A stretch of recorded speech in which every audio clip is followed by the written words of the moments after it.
ओम आनंदमयी चैतन्यमयी सत्यमयी परमे दिव्य जननी सीमा परम भूत श्री अरविंद, इधर उपस्थित सभी के अंदर का वो दिव्य आत्मा को मेरा प्रणाम।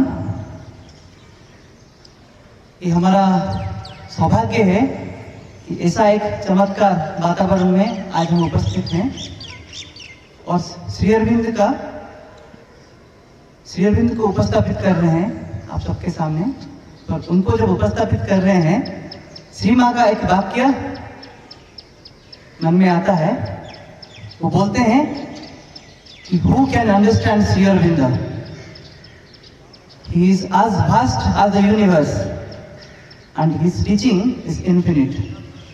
श्री अरविंद को कौन समझ सकता है? वो इस विश्व ब्रह्मांड की तरह विशाल है और उनका शिक्षा अनंत है। श्री अरविंद भारत के लिए, सारा विश्व के लिए, समग्र मानव जाति के लिए कई स्वप्न देखे हैं, पर उनमें से उनका जो 5 स्वप्न 1947 अगस्त 15 से पहले अगस्त 14 में all India radio Tiruchirappalli station उधर ब्रॉडकास्ट हुआ था। तो उस बारे में हम कुछ चर्चा करना चाहेंगे। और उससे पहले श्री माँ का एक वाक्य मन में आ रहा है कि वो बोल रहे हैं, the dreams of the divine are more real than the reality itself. हम जब स्वप्न की बात करते हैं, हमेशा मन में आता है, हृदय में आता है कि स्वप्न तो स्वप्न है, हमें तो वास्तववादी बनना है।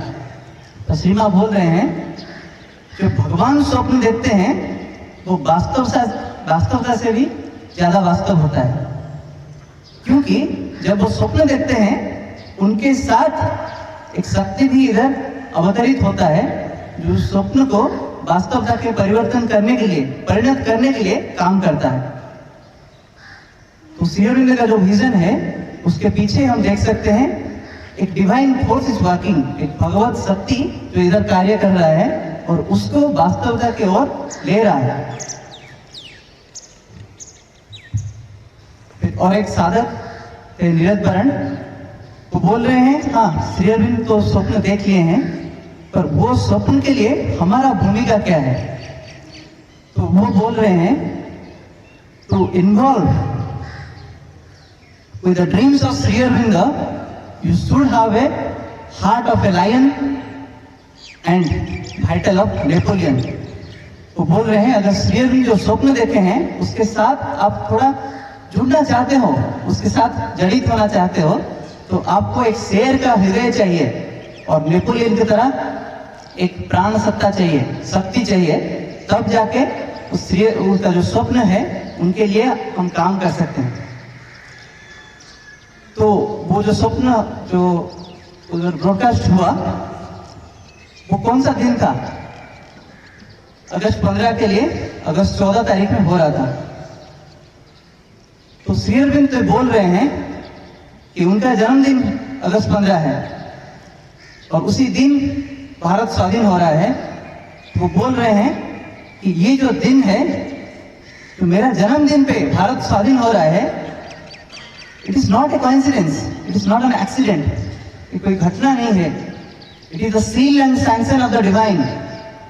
भगवान ने ये अनुमति दी है कि जिस भारत के लिए मैं मेरा जीवन भर काम किया, उसी दिन भारत स्वाधीन होगा।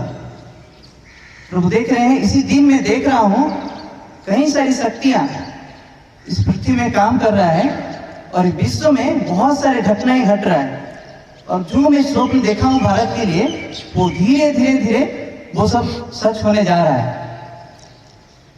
कुछ साल पहले देखें, सब कुछ परिकल्पना लग रहा था, भारत का स्वाधीनता भी परिकल्पना लग रहा था। इस देश, एशिया का बहुत सारे देश थे जो पराधीन थे, उनका मुक्ति भी दिख रहा था जैसे कोई परिकल्पना है। तो धीरे धीरे वो सच होने जा रहे हैं और आगे ये और एक नया पहाड़ पे, एक नया सीढ़ी पे चढ़ेगा। तभी उनका जो पहला स्वप्न है वो बोल रहे हैं एक स्वाधीन और अखंड भारत का प्रतिष्ठा। वो बोल रहे हैं भारत स्वाधीन तो हो चुका है, पर अगस्त 14 में क्या हुआ? तो पाकिस्तान का जब फॉर्मेशन हुआ, गठन हुआ, वो 2 भाग में बट गया। तो वो बोल रहे हैं हमें अखंड भारत का प्रतिष्ठा चाहिए, क्योंकि it is not only necessary for India but also for the whole world. पूरे विश्व के लिए, पूरे मानव जाति के लिए भारत, अखंड भारत की प्रतिष्ठा एक जरूरत है, एक आवश्यकता है। क्यों? अभी जो दीदी बता रही थी, श्री अरविंद का जो तीसरा पागलपन था, वो बोल रहे हैं भारत सिर्फ एक जड़ भूमि नहीं है, वो सिर्फ नदी, पहाड़, पर्वत, झरना, इसका एक समष्टि नहीं है। भारत एक माँ है। तब वो बोल रहे हैं एक देश क्या है, what is our mother country, हमारा भारत माता देश है क्या है? It is not a piece of earth, not a figure of speech, not a fiction of the mind, it is a mighty shakti composed of all the shaktis of all the millions of units that make up the nation, just as Bhavani Mahishamardini sprang into being from the shakti of all the millions of gods assembled in one mass of force and welded into unity. बोल रहे हैं भारत माता बस कुछ ऐसे कुछ शब्द में हम व्यक्त नहीं कर सकते। वो क्या है? वो एक शक्ति है, बहुत सारी शक्ति का एक सम्मेलन है। तभी श्रीमा फिर बोल रहे हैं India is not the earth, reverse and mountains of this land, neither is it a collective name for the inhabitants of this country. India is a living being, as much living as say Shiva. India is a goddess as Shiva is a god. If she likes, she can manifest in human form. तो बोल रहे हैं भारत सिर्फ एक जड़ भूमि, नदी, पर्वत ऐसा नहीं है। जितने भारत में जैसे लोग हैं उनको भारत उपस्थापित करता है। तो भारत एक जीवंत सत्ता है। जैसे हम भगवान शिव को देखते हैं वैसे ही भारत एक देवी है, और अगर वो चाहे तो मनुष्य रूप में इधर अभिव्यक्त हो सकता है। तो इसीलिए बोल रहे हैं तो soul of India is one, Bharat का आत्मा एक है एंड इंडिविजिबल, ये अभिव्यक्त है। India is conscious of her own mission in the world. Bharat इस विश्व में उसका जो भूमिका है वो इसके बारे में सचेत है।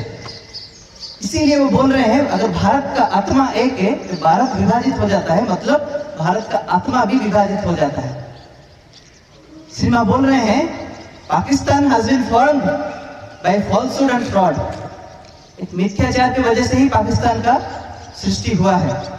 तो इसीलिए कोई कुछ चीज अगर मिथ्याचार से सृष्टि होता है तो एक दिन आएगा जब वो मिथ्याचार नहीं रहेगा, सत्य हमें दिखेगा और पाकिस्तान भारत के साथ मिलेगा, जुड़ेगा। तब भी कोई बोल रहे हैं, उनको पूछा गया कि कैसे संभव है, अभी जो परिस्थिति है हम एक दूसरे को बहुत घृणा करते हैं, युद्ध करते हैं, मिलाने की कोशिश करते हैं, फिर भी परस्पर के अंदर जो घृणा है ये हमें इकट्ठा करने देगा क्या? ये अभी तो भविष्य को थोड़ा देखें तो ये तो दिखता ही नहीं है। तो श्रीमा बोल रहे हैं it will be formed by inner dislocation. उसके अभ्यंतरीण एक व्यापक जो समस्या सृष्टि होगा पाकिस्तान में, जो पाकिस्तान 5 भाग में बढ़ जाएगा। फिर हर भाग वो चाहेगा भारत के साथ मिलने के लिए, क्योंकि उसको उसका जो भविष्य है वो उसको अंधेरा दिखेगा और उसका जो भविष्य जो उजाला चाहिए वो भारत के पास मिलेगा। तो ऐसे ही वो उसके साथ जुड़ेगा।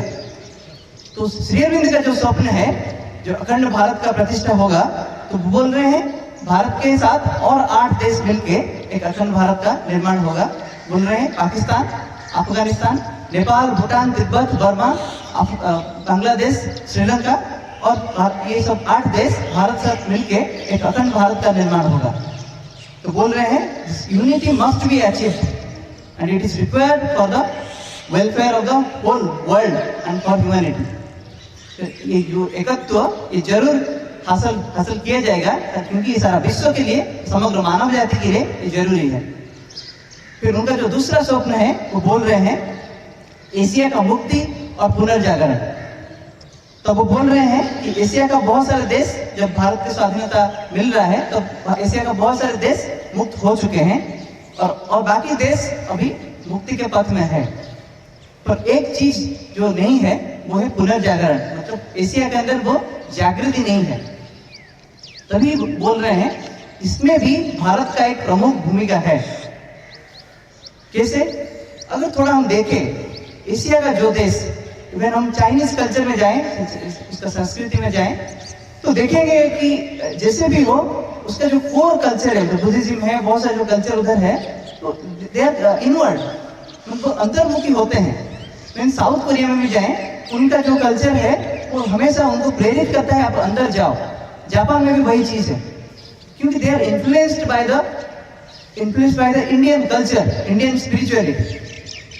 तो बहुत साल पहले देखें, जब कोई भी भारत को विदेशी ने आक्रमण नहीं किया था, तो भारत का अगर भौगोलिक परिस्थिति देखें, भारत के ऊपर है हिमालय और बाकी 3 तरफ उसका सागर है, भारत महासागर, बंगोपसागर और अरब सागर। मतलब it was isolated from the whole world. पूरा विश्व के अलग देशों से ये अलग, मतलब पूरा डिफरेंट होके था।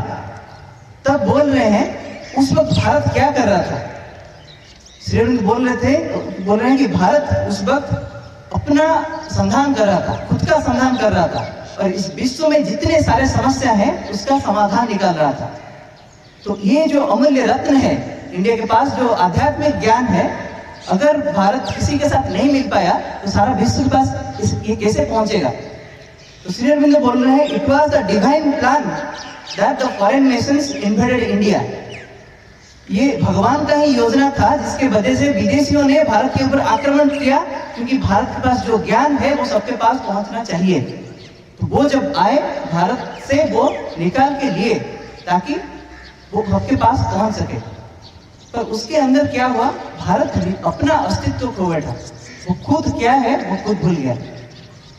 तो श्री अरविंद बोल रहे हैं कि भारत के पास जो नॉलेज है, जो पावर है, it will fast reach Asia, पहले एशिया के पास पहुंचेगा। क्योंकि बहुत साल पहले देखें, अभी हमारा श्रीमा उनका जन्मस्थान है फ्रांस। वो बोल रहे हैं मैं जब फ्रांस में था, मतलब 19th सेंचुरी का अंत भाग में, बोल रहे हैं France was very culturally very excellent, वो संस्कृति में बहुत उच्च स्तर में था। तो धीरे धीरे देखें उस वक्त से बाद पाश्चात्य देश जो है वो धीरे धीरे पतन के ओर जा रहे हैं। अभी हम देखें ग्रीस और इटली वो बैंकरप्ट हो रहे हैं, और अमेरिका भी सेम सिचुएशन पे है। श्री अरविंद बोल रहे हैं कि पाश्चात्य देश है जो नहीं है वो ज्यादा दिखाने की कोशिश करते हैं, पर इंडिया और एशियन नेशंस वो क्या करते हैं, उनके पास बहुत सारे चीज हैं और वो एक्सप्रेस करते नहीं हैं। ये डिफरेंस है प्राच्य और पाश्चात्य में। और ये समय अभी जा रहा है। अभी हम देखें भारत और China, they are leading the world, एक महान शक्ति के रूप में हर विश्व में आगे खड़े हो रहे हैं। जापान को देखें, सन 1945 में जब उसके ऊपर एक एटम बम एक्सप्लोजन हुआ हिरोशिमा नागासाकी में, तो ध्वस्त हो गया था उसका जो 2 मेन सिटी। तो उसके बाद देखिए कितना कम समय में जापान फिर सीधा खड़ा हुआ और एक शक्तिशाली देश के रूप में आज हम विश्व में जान रहे हैं, क्योंकि this is the power of Asian Nations. तो श्री अरविंद बोल रहे हैं अभी जो फ्यूचर वो देख रहे हैं कि भारत ही लीड करेगा एशिया को, भारत केंद्र में रहेगा, एक federal of Nations, Asian Nations वो सृष्टि होगा। भारत सेंटर में रह के एशियन नेशन को परिचालित करेगा और ये विश्व को वो हैंडल करेंगे, क्योंकि वो बोल रहे हैं जो एशिया है it is the land of peace, ये शांति का एक प्रदेश है। सारा विश्व में वो शांति का, वो आध्यात्मिकता का वाणी वो पहुंचाएगा। तो उसी के साथ ही श्री अरविंद बोल रहे हैं मेरा तीसरा स्वप्न है एक वर्ल्ड यूनियन, विश्व का एकता। बहुत साल पहले हम देखें 1960-70 में पाश्चात्य देशों में तो काला गोरा का भेदभाव बहुत था। जो काला है वो निम्न श्रेणी के हैं, जानवर है, ऐसे ही एक सोच था। और हमारे भारत में देखें वो काला गोरा का भेदभाव तो नहीं था, पर एक जातिगत विभेद था। मतलब मैं उच्च जाति का हूँ, वो निम्न जाति का है, तो एक सेपरेशन था बहुत सारे लोगों के बीच, और नारी पुरुष के अंदर भी एक सेपरेशन था। तो देखेंगे बहुत सारे कारण से इसे विश्व बंटा हुआ था, डिवाइड होके था। पर अभी देखेंगे वो सिचुएशन नहीं है, क्योंकि we are going towards a broader area, एक वास्टनेस की तरफ जा रहे हैं, एक विशालता की तरफ जा रहे हैं। तो धीरे धीरे एक शक्ति जैसे काम कर रहा है हमें यूनाइट करने के लिए। अभी पहला विश्व युद्ध था, हम देखेंगे से बहुत सारे देश अपने अंदर युद्ध करने लगे। सेम सिचुएशन था कहाँ पे, दूसरा विश्व युद्ध में। तो जैसे सारा विश्व बंटा हुआ था, तो भाग में विभाजित हो गया था। तो अभी सोचा जाए तो सब लोग सोचेंगे कि तीसरा वर्ल्ड वॉर भी होगा। तो श्री अरविंद बोल रहे हैं, सीमा बोल रहे हैं, जब अतिमानव शक्ति, जो भी दीदी बता रही थी, एक शक्ति इधर अवतरित किया है, उस पृथ्वी में काम कर रहा है, उसके बाद ये तीसरा विश्व युद्ध नहीं होगा, क्योंकि वो शक्ति काम कर रहा है विश्व को भी एक करने के लिए। तो सीमा में बोल रहे हैं, a new spirit of oneness will take over the world. एक एकता का एक भाव, हम बहुत सारे देश के हो सकते हैं, हम एक दूसरे को अलग समझ सकते हैं, पर एक chain of oneness will bind us. एक एकता का एक सूत्र, एक चेन हमें सबके साथ जोड़ेगा। हम ऐसा नहीं है, डिफरेंशिएट नहीं करेंगे ये कोई दूसरा है। हम हमारे अंदर जो देख रहे हैं, दूसरे के अंदर भी वही चीज हम देख पाएंगे, क्योंकि एक शक्ति उसी काम के लिए वही काम मतलब कार्यरत है इस पृथ्वी में। और उसका परिणाम के स्वरूप एक छोटा सा एक्सपेरिमेंट शुरू हुआ है, धीरे धीरे बड़ा रूप होने वाला है। वो क्या है? श्री मां का एक स्वप्न था कि इस जगत में ऐसा एक स्थान होगा कि वो किसी देश का नाम नहीं होगा, मतलब कोई देश उसको अपना नहीं बोलेगा, वो किसी धर्म का नहीं होगा, किस जाति का नहीं होगा। उधर लोग बहुत देशों से आके रहेंगे और उनका एक ही लक्ष्य होगा, भगवान के लिए ही काम करेंगे। तो आप अगर सुने होंगे, तमिलनाडु में एक सिटी है, उसका नाम है Auroville. It is working for the human unity. It is the epitome of the human unity. वो एक विश्व एकता के लिए वो काम कर रहा है। उधर वो उसका प्रतिष्ठा हुआ 1968 फरवरी 28 में। जब उसका प्रतिष्ठा हुआ 126 देश और भारत का 23 राज्यों से मिट्टी आके उधर रखा गया, आज सिंबल ऑफ ह्यूमन यूनिटी। इधर बहुत सारे देशों का लोग उधर हैं। कोई आदमी नहीं बोलता कि मैं इस देश का हूँ, उस देश का हूँ। और बहुत सारी चीज उनका काम चल रहा है, वो एग्रीकल्चर हो, कल्चर हो, इंडस्ट्रियल एरिया हो, एजुकेशन हो, हर विषय में उधर एक्सपेरिमेंट चल रहा है। और सबके अंदर उनका एक ही लक्ष्य है, मैं भगवान को प्रकाशित करना है, भगवान के लिए जीना है। तो ऐसा एक काम ऑलरेडी इस पृथ्वी में शुरू हो चुका है, जो धीरे धीरे it is leading us towards the human unity. अभी इस नेक्स्ट स्टेप जो बोल रहे हैं, उसमें भारत का अभी क्या भूमिका होगा इस सारा विश्व के लिए। वो बोल रहे हैं श्री अरविंद कि India will be the spiritual leader of the world. Bharat इस समग्र विश्व का आध्यात्मिक गुरु बनेगा। गुरु का मतलब अगर देखा जाए, गु का मतलब है अंधकार और रू का मतलब उजाला। मतलब गुरु वो है जो हमें अंधकार से उजाला की तरफ लेके जाता है। और आध्यात्मिकता का मतलब क्या है? To connect with the spirit, connect with the soul. आध्यात्मिकता इधर से शुरू हुआ है कि हम अपने आत्मा के साथ जुड़ जाएं, उसके साथ जुड़ के अगर हम जीवन जी रहे हैं और अपना कोई भी काम कर रहे हैं, वही है एक आध्यात्मिक जीवन, वही है आध्यात्मिकता। और ये ज्ञान सिर्फ भारत के पास ही है। कैसे ये जीवन जिया जाए, ये नॉलेज सिर्फ भारत के पास है। तो इसके बारे में श्री अरविंद बोल रहे हैं, ये जो स्पिरिचुअल मैसेज है, ये भारत सारा विश्व के पास पहुंचाएगा। अभी हम देखें, बहुत साल पहले जब विदेशियों ने भारत के ऊपर आक्रमण किया, भारत का जो स्पिरिचुअल ट्रेजर्स है, गीता देखें, भागवत देखें, बहुत सारे चीज इधर से वो लुंठन करके उधर लिए, पाश्चात्य में लिए। तो उधर जो वेस्टर्न पंडित्स वो उसको स्टडी कर रहे हैं, उसको अध्ययन कर रहे हैं, तो देख रहे हैं कौन सा देश है जिसके पास ऐसा स्पिरिचुअल ट्रेजर्स है। तो इसके बारे में श्री अरविंद बोलते हैं, we are no ordinary race, we are a people ancient as our hills and rivers, and we have behind us a history of manifold greatness. फिर वो बोल रहे हैं, we are a people in whom God has chosen to manifest himself more than any other at many great moments of our history. बोल रहे हैं, हम कोई साधारण जाति नहीं है, हम ऐसा एक जाति है जहाँ भगवान ने चयन किया है कि बार बार इस मिट्टी में वो आएंगे और अपने खुद को वो प्रकाशित करेंगे। ऐसा एक देश में हम पैदा हुए हैं। अभी बोला जाता है कि भारत के पास जितना आध्यात्मिक ज्ञान है, बोले अगर सारा चीज भारत से मतलब छीन के लिया जाए, फिर भी वो 1000 साल तक जिंदा रह सकता है, क्योंकि उसके पास वो आध्यात्मिक ज्ञान है। अभी हम देखेंगे स्वामी विवेकानंद जब चिकागो में जाके पहला सेंटेंस उनका था, ऐसे स्टेज में खड़े होके वो बोल रहे थे, brothers and sisters of America. जो ऑडियंस थे वो ताली लगाने लगे। क्यों क्योंकि वो कंसेप्ट उनके दिमाग में कोई आया ही नहीं था कि हम दूसरा देश का आदमी के जाके ब्रदर्स एंड सिस्टर बुला सकते हैं, भाई और बहन कह सकते हैं। क्योंकि भाई और बहन किसको कहते हैं? जो हमारा खुद का रक्त का हो। मतलब मैं खुद को उनके अंदर देख रहा हूँ, इसलिए मैं भाई बहन कह रहा हूँ। तो विवेकानंद जी जाके बोले अभी ये नॉर्मल चीज है, उस वक्त के लिए ये एक नया चीज था। मतलब मैं मेरे अंदर जिस आत्मा को देख रहा हूँ, मैं दूसरे को अंदर भी वही आत्मा को देख रहा हूँ, इसलिए वो मेरा भाई है, बहन है। ये कोई देश के ऊपर निर्भर नहीं करता, कोई राज्य के ऊपर निर्भर नहीं करता। तो इसलिए देखेंगे भारत के जो संस्कृति है, इसके अंदर जाके देखेंगे, श्री मां बोल रहे हैं भारत का एक अशिक्षित एक कृषक के पास जितना ज्ञान है वो विदेश का एक सुसभ्य, सुसंस्कृत, सुशिक्षित आदमी के पास में नहीं होगा। क्योंकि when we are born in India, that knowledge is inherent within us. अगर भारत में हम पैदा होते हैं, वो सूक्ष्म बुद्धि वो अपने आप अंदर से आता है।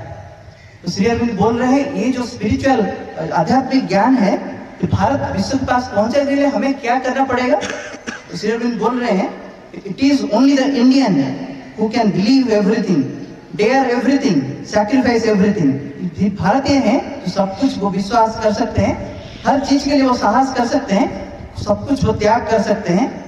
तो इसीलिए फर्स्ट देयरफॉर बिकम इंडियंस, पहले एक सच्चा भारतीय बनना पड़ेगा। उसके बाद recover the iron thought, recover the iron life, recover the iron discipline, recover the iron character. Arya सोच, आर्य श्रृंखला, आर्य चरित्र, आर्य जीवन, इसको रिकवर करना पड़ेगा। हमें भारतीय का जो आध्यात्मिक ज्ञान है पहले उसको हमें जानना पड़ेगा कि भारत किस चीज को उपस्थापित करने के लिए इस विश्व में वो आया है, उसको जानना पड़ेगा। तो बोल रहे हैं अगर ये नॉलेज हम आता है तो leave them and you will be great and strong. क्योंकि ऐसा एक जीवन हम जीते हैं तो हम महान बनेंगे, हम बहुत शक्तिशाली बनेंगे, माइटी, इनविंसिबल एंड फियरलेस। अगर ये ज्ञान हम आता है हम पूरा भय मुक्त होंगे। Neither life nor death will have any terror for you. ना जीवन ना मृत्यु, किसी के लिए हमें भय नहीं होगा। Difficulty and impossibility will vanish from our vocabularies. तो बोल रहे हैं अगर कोई देखते हैं इसमें समस्या है, इतना परेशानी है, एक चीज लग रहा है इसे असंभव है, ये सब शब्द हमारा डिक्शनरी से, हमारा वोकाबुलरी से निकल जाएगा हम अगर भारत को जानने की कोशिश करते हैं। तो इसलिए बोल रहे हैं world waits for the rising of India to receive the divine flood in its fullness. सारा विश्व भारत के इंतजार में है कि जब भारत आएगा तो अपना आध्यात्मिक वाणी, अपना जो अंतर का सत्य सारा विश्व के पास पहुंचाएगा। अभी कौन सा सत्य अभी भारत सबके पास पहुंचाएगा? तो श्री अरविंद उसके ऊपर वो लिख रहे हैं अपना 5वां स्वप्न। वो बोल रहे हैं उनका 5वां स्वप्न यही है कि विवर्तन के धारा में ऐसा एक कहा जाएगा कि मनुष्य जिस अवस्था में है उस अवस्था से वो और एक ऊर्ध्वतर अवस्था में वो उत्तीर्ण होगा। और ये जो समस्या अभी मनुष्य जाति को जकड़ के रखा है उस समस्या से वो उसको निकालेगा। और जो बोल रहे हैं कि जो इंडिविजुअल परफेक्शन, जो व्यक्तिगत स्तर में हम जो पूर्णता चाहते हैं, अभी हम देखेंगे हमारा जीवन पूर्ण नहीं लग रहा है, हर तरीके से अपूर्ण लग रहा है। क्योंकि वो जो आनंद हम चाहते हैं वो आनंद हमारे पास नहीं है, जो शांति हमारे जीवन में चाहते हैं वो नहीं है। कुछ पल हम सुख में बिताते हैं, कुछ पल फिर एक दुख की अवस्था में चले जाते हैं। आज साहस में कुछ करते हैं, कल भय में पीड़ित होते हैं। तो जीवन में मनुष्य का अवस्था ऐसा है कि सुख और दुख उसके साथ हमेशा रहता है। तो श्री अरविंद बोल रहे हैं कि ये जो joy and suffering are eternal partners, they have married together and will never divorce. मतलब मनुष्य का सुख और दुख वो अपने खुद से शादी कर लिए हैं, वो कभी एक दूसरे को डाइवर्स नहीं देंगे। क्योंकि मनुष्य इस अवस्था में जी रहा है, अगर सुख है उसके पीछे एक पूंछ के तरह दुख भी आता है, और जब दुख है उसके पूंछ में भी पूंछ के तरह एक सुख भी आता है।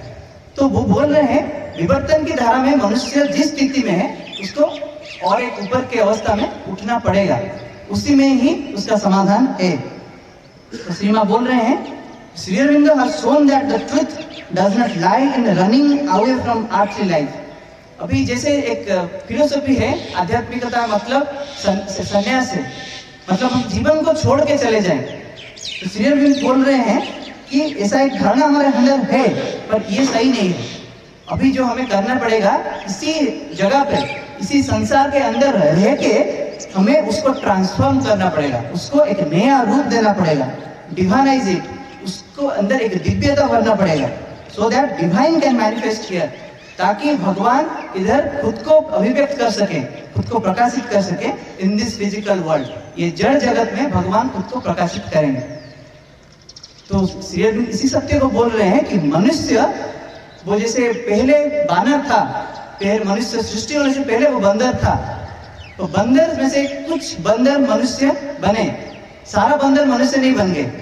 जब बंदर है तो उसके अंदर से भी मनुष्य निकल के आया।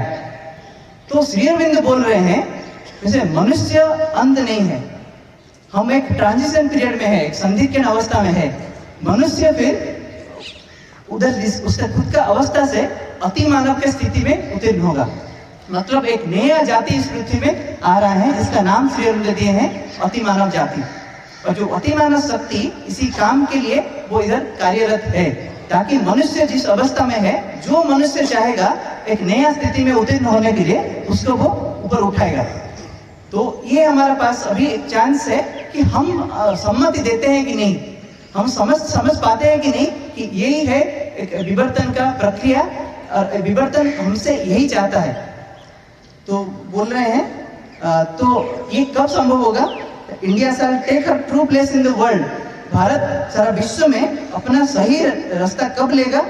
जब only when she will become integrally the messenger of the divine life. एक दिव्य जीवन जो आ रहा है, अगर ये मैसेज भारत सबके पास पहुंचा पाएगा, तब जाके भारत अपना सही भूमिका सारा विश्व में ग्रहण कर पाएगा। तो श्री अरविंद का ये जो स्वप्न है, तो it is not only the dream of Shri Aurobindo और the divine, it is dream of all of us. जब भगवान इस पृथ्वी में आते हैं, वो कुछ पजल लेके आते हैं। तो ऐसा ही एक पजल है श्री अरविंद का 5 ड्रीम्स, जो हमें सॉल्व करना है। तो अगर हम इसके बारे में सचेत होते हैं और इसके ऊपर काम करना शुरू करते हैं, ये दिन मतलब दूर नहीं है जब भारत विश्व का सारा विश्व में आध्यात्मिक गुरु बनेगा और हम मनुष्य अति मानव में परिवर्तित होंगे। श्री अरविंद बोल रहे हैं ये जो 5वां स्वप्न है, ये बहुत गुरुत्वपूर्ण है, क्योंकि अगर वो 5वां स्वप्न को धीरे धीरे हम रियलाइज करते हैं, तो बाकी स्वप्न भी धीरे धीरे पूरा होने लगेंगे, क्योंकि उसके ऊपर ही निर्भर करता है बाकी चारों जो स्वप्न है। तो श्री अरविंद हमारा भूमिका क्या है उसके ऊपर वो लिख रहे हैं कि ये जो स्वप्न है, it should not be only in our hearts. ये सिर्फ हमारे हृदय में रही नहीं रहा है, it should be in our brains, in our arms. ये हमारा मन में, हमारे मस्तिष्क में भी उधर ही प्रिंट हो जाना चाहिए। इसको लेके हम जीवन जीना चाहिए, हमारे बाहु में भी वो शक्ति आना चाहिए, ताकि हम इसको लेके इस पृथ्वी में काम कर सकें। और अंत में बस एक वाक्य कह के मैं अपना बात रखूंगा। श्री माँ बोल रहे हैं, we are not here to live for ourselves. हम अपने लिए जीने इधर नहीं आए हैं, but for India, for the world and for the divine. हम भारत के लिए, सारा विश्व के लिए और अंत में भगवान के लिए ही काम करने के लिए इस पृथ्वी में आए हैं। तो इसी के साथ मैं अपना जो बात है रखूंगा।